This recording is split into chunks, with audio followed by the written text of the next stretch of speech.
Hello दोस्तों, आपके अपने YouTube चैनल एग्जाम फास्ट में स्वागत है। मैं संदीप सर।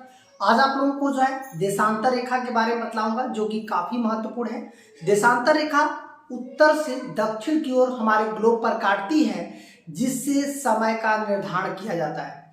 एक देशांतर में लगभग 4 मिनट होते हैं और 15 देशांतर में 1 घंटे होते हैं। और किस तरह से देशांतर रेखा कहाँ से लिया गया है और किन किन देशों से होकर गुजरता है, उसके बारे में पूरा संपूर्ण चर्चा जो है इस वीडियो में के माध्यम से किया जाएगा।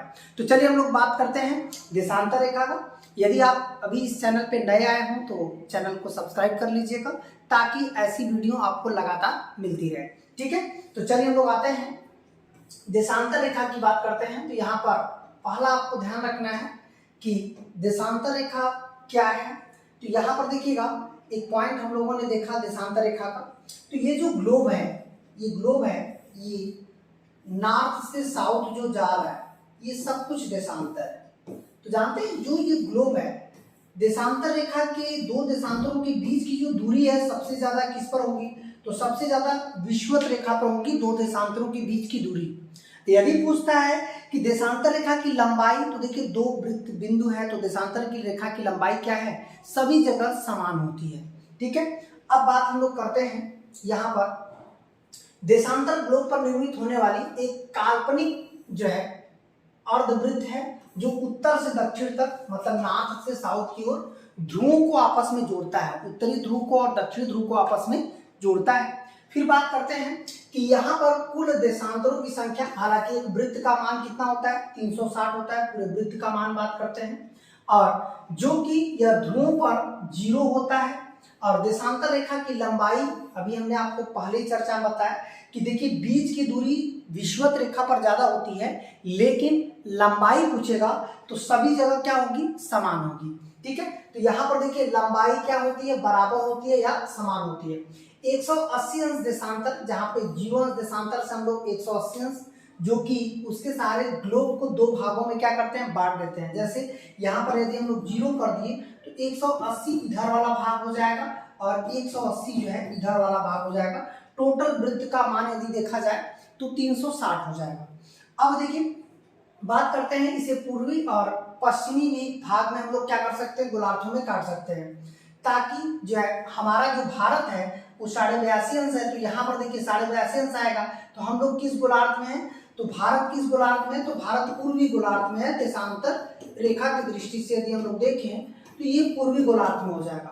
ठीक है, अब बात करते हैं 1 सेकेंड के अंतराल में खींची गई देशांतर रेखा की कुल संख्या जो है 12,96,000 होगी। और वहीं यदि पूछेगा एक भूमध्य रेखा के अंतराल में, इसका मतलब है अंतराल में एक देशांतर में जो दूरी है 11.33 का, मतलब 111.33 का जो है दूरी होता है। तो ये क्वेश्चन कई बार पूछा है कि कितनी दूरी होती है। ठीक है, अब बात करते हैं 180 अंश पूर्वी और 180 अंश जो है पश्चिमी, दोनों की तरफ जो है हम लोग 180 अंश देखिए यहाँ पर और 180 अंश यहाँ पर, दोनों को अलग अलग बांट देते हैं। वो भी किस पर? 0 अंश देशांतर पर। देखिए ये 0 अंश देशांतर पर, और 0 अंश देशांतर यदि पूछेगा कहाँ से लिया गया है, तो ये क्या हो जाएगा?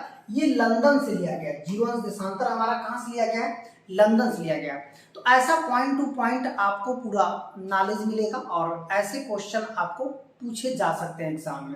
ठीक है, बड़े से लेकर छोटे सभी एग्जाम में ऐसे क्वेश्चन दे सकता है। अब आते हैं अंतरराष्ट्रीय तिथि रेखा। जैसे हम लोग ने क्या किया कि इसको, जो हमारा देशांतर है उसको हम लोग अंतरराष्ट्रीय तिथि रेखा तक ले जाते हैं, जहां पर 180 अंश होता है। जैसे आपका फिजी है, आपका बेरिंग जल संधि है, प्रशांत महासागर का जो भाग है उसी में से आपका तिथि रेखा और समय रेखा अलग होता है और तिथि रेखा अलग होता है। देखिए अंतरराष्ट्रीय तिथि रेखा का निर्धारण 1884 में वाशिंगटन डीसी में एक बैठक का आयोजन किया गया था। वहीं पे सबसे पहले जो है इसका निर्णय लिया गया कि अंतरराष्ट्रीय तिथि रेखा, और याद रखिएगा यह रेखा ऐसे करके आती है।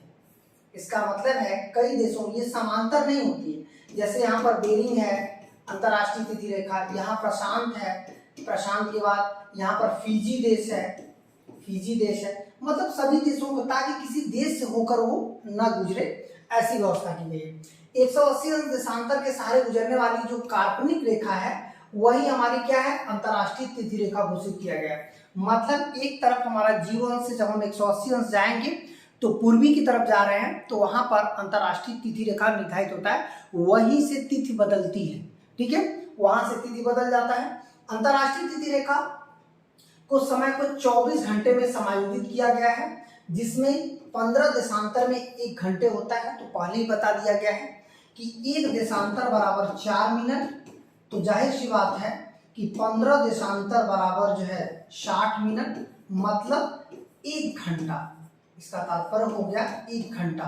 तो ये देखिएगा इस तरह से जो है इसका निर्धारण किया गया है, वो भी किसका, अंतर्राष्ट्रीय तिथि का।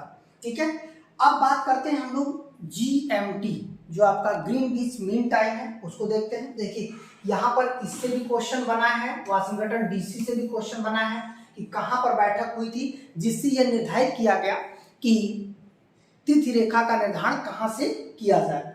ठीक है, अब इसके बाद आगे बढ़ते हैं। यहाँ पर देखिएगा समय का निर्धारण। समय का जो निर्धारण है, जिसको हम लोग क्या बोलते हैं कि हमारा जो पूरी पृथ्वी जो है ये टोटल 24 टाइम जोन में बटी हुई है, और प्रत्येक टाइम जोन में कितना है, 15 देशांतर है। इसका मतलब है कि प्रत्येक टाइम जोन में 1 घंटा है। ठीक है, तो इस तरह से हम लोग बात करते हैं। और पृथ्वी ध्रुवों की ओर समय विहीन है, मतलब ध्रुवों पर कोई समय नहीं है, कोई समय नहीं है। ये भी क्वेश्चन देता है, पृथ्वी का समय विहीन कहाँ पर माना जाता है, तो ध्रुवों पर, चाहे वो नॉर्थ ध्रुव हो चाहे साउथ ध्रुव हो, दोनों का जो बिंदु है वो पूरी तरह से समय विहीन माना जाता है। मतलब वहां पर किसी भी तरह का समय नहीं होता है। क्यों? क्योंकि दोनों ध्रुवों पर आपको 6 महीना दिन और 6 महीना रात होते हैं, इसकी वजह से वहां पर समय विहीन माना जाता है। ठीक है, तो चलिए और आगे बढ़ते हैं। यहाँ पर देखिएगा GMT हमारा जो है, इसको हम लोगों ने कैसे लिया, इसकी बात हम लोग यदि प्रॉपर तरीके से करें तो GMT पर आपको पहले ये समझना है कि GMT लिया कब गया था। तो 22 अक्टूबर 1984 को वाशिंगटन DC में ही एक बैठक हुई, जिसमें आयोजित किया गया कि अंतर्राष्ट्रीय संगोष्ठी के तहत जो है जीवन देशांतर रेखा को प्रधान जो है कह सकते हैं कि जीवन जो देशांतर रेखा है, उसी समय इसे मध्याह्न रेखा कहते थे, और इसे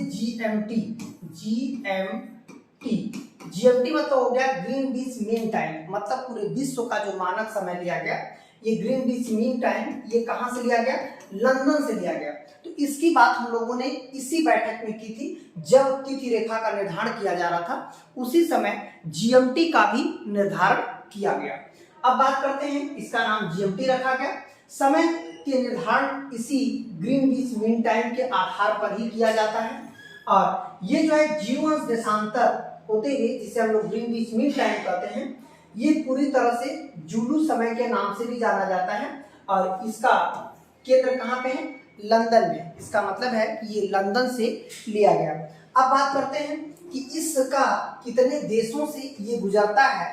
यदि हम लोग इसकी बात करें तो यहाँ पर देखिएगा जो हमारा GMT है, यहाँ पर देखिएगा GMT पहले कई बार पूछा है कि किस महासागर से होकर जाता है, तो ये हो जाएगा आपका अटलांटिक महासागर। अटलांटिक महासागर, इसका मतलब जो महासागर वाला हिस्सा है वो कौन सा महासागर है जहां से GMT ऐसे क्रॉस कर दिया है।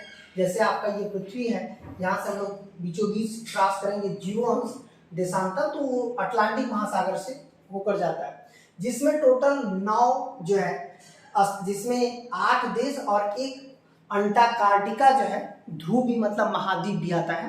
तो देखिएगा, तो सबसे पहले हम लोग ब्रिटेन में ही, मतलब कि यूरोप के देश ले लेंगे। यूरोप में देखिए यूनाइटेड किंगडम, फ्रांस, स्पेन, इतना जो है मतलब 3 यूरोप के देश आते हैं। फिर इसके बाद आपका 5 जो है अफ्रीका महाद्वीप के देश आते हैं। अफ्रीका महाद्वीप के देश यदि पूछेगा GMT पर कितने आते हैं, तो अफ्रीका महाद्वीप के GMT पर 5 देश आते हैं। कौन कौन से, अल्जीरिया है, माली है, बुर्किना है पासो, टोंगा है, घाना है। आप 5 जो है ये आएंगे। एक अंटार्कटिका जो है आपका दक्षिणी ध्रुव पर है, जो पूरी तरह से श्वेत महाद्वीप है, वो भी GMT में पर ही आता है। वहां पर भी GMT क्या करता है, क्रॉस करता है। ठीक है, तो यहाँ पर हम लोग ये पूरी तरह से GMT के बारे में और हमारा जो है देशांतर रेखा के बारे में क्लियर कर दिए। देशांतर रेखा पृथ्वी पर जो होता है, जैसे देशांतर रेखा जो पृथ्वी पर समय का निर्धारण करता है। भारत में यदि हम लोग प्रॉपर देशांतर रेखा देखें तो यहाँ पर देखिएगा एक पूर्वी देशांतर है, पूर्वी देशांतर, और एक आपका पश्चिमी देशांतर है, पश्चिमी। हालांकि हम लोग इसको हमारे ग्लोब के हिसाब से दोनों क्या है, पूर्वी है। भारत में भले 82.5 से हम लोग पूर्वी पश्चिमी करते हैं, ठीक है, लेकिन ग्लोब के हिसाब से दोनों क्या है, पूर्वी देशांतर। क्यों? क्योंकि भारत देखिए पूर्व में पड़ता है। इसका मतलब है कि चाहे उसका 67.77 हो, चाहे 82.5 हो, ये भी देखिए पूर्वी है, और चाहे 97.25 जो है ये प्रधान देशांतर हो, सभी पूर्वी देशांतर है। और पूर्व से पश्चिम तक का जो समय है ये 15 देशांतर इधर है, 15 देशांतर इधर है। मतलब भारत में टोटल जो है 30 देशांतर आते हैं, टोटल 30 देशांतर, और एक देशांतर में 4 मिनट होते हैं, तो 30 देशांतर में लगभग 2 घंटे हो जाएगा। मतलब भारत में पूर्व से जो पश्चिम का अंतर है वो क्या है, 2 घंटे का है, ठीक है। जैसे अरुणाचल प्रदेश से गोरमोता गुजरात पर आएंगे तो वहां पे 2 घंटे का अंतर मिलेगा। मध्य देशांतर 82.5 देशांतर है, जहां पर 5 देश आते हैं। ये देखिएगा 5 देश आते हैं हमारे IST पर। IST को क्या बोलते हैं, IST मतलब होता है इंडियन स्टैंडर्ड टाइम। यहाँ पर इंडियन स्टैंडर्ड टाइम पर टोटल 5 देश आते हैं, मतलब 5 राज्य आते हैं, सॉरी 5 राज्य में कौन कौन सा राज्य आता है उसको थोड़ा सा देख लेते हैं।